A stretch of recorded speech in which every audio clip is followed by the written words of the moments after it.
Olá, sejam muito bem-vindos a mais uma das nossas análises detalhadas.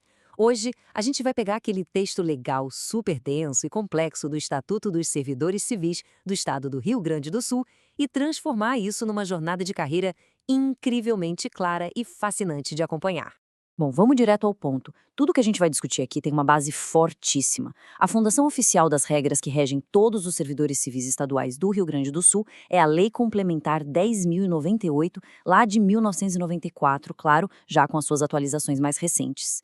Toda a nossa análise se apoia na autoridade máxima desse texto, tá? E o nosso roteiro de hoje acompanha a vida no serviço público estruturado em 6 passos lógicos, indo do primeiro dia até circunstâncias bem especiais da vida. São eles: 1. Ingresso no serviço público. 2. O novo estágio probatório. 3. Estabilidade e perda de cargo. 4. Vencimento, remuneração e férias.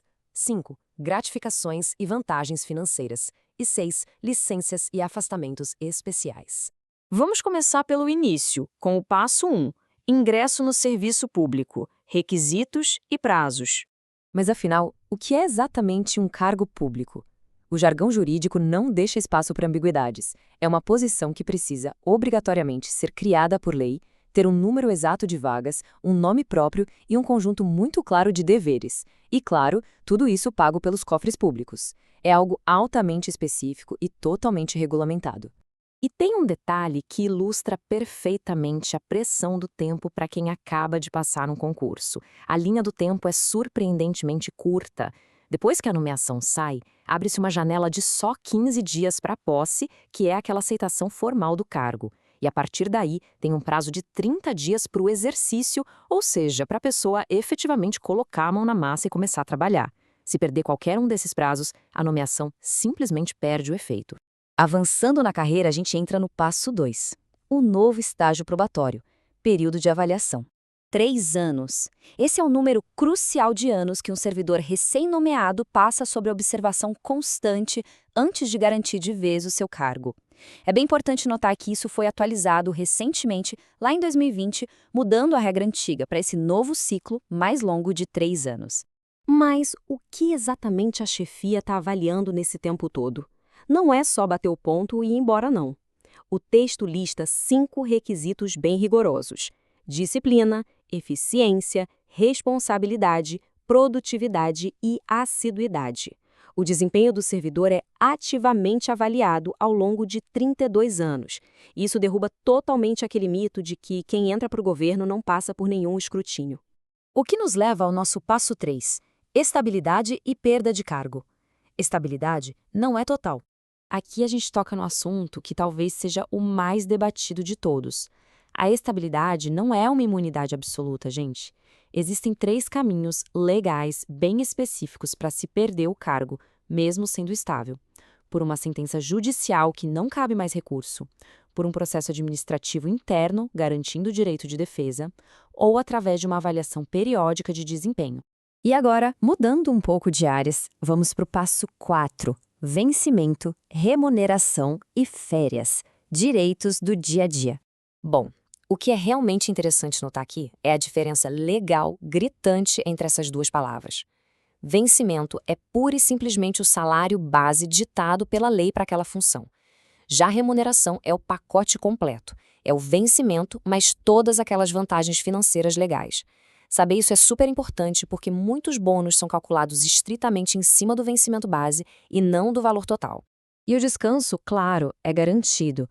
São 30 dias de férias anuais. Mas tem um detalhe surpreendente que a legislação introduziu. Se o servidor pedir e a chefia concordar, esses 30 dias agora podem ser fatiados em até 3 períodos ao longo do ano. Bem mais flexível, né? Vamos para os números no nosso passo 5, gratificações e vantagens financeiras. Entendendo os bônus. 50%. Esse é o acréscimo pago sobre a hora normal para as famosas horas extras, o serviço extraordinário. Só que a regra é dura. Esse trabalho extra não pode passar de 25% da carga horária diária normal da pessoa.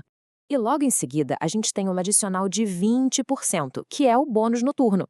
Para a lei, serviço noturno é muito bem marcadinho no relógio. É todo o trabalho feito entre as 10 da noite e as 5 da manhã do dia seguinte. A regra financeira para quem trabalha exposto a riscos ou ambientes tóxicos é super lógica.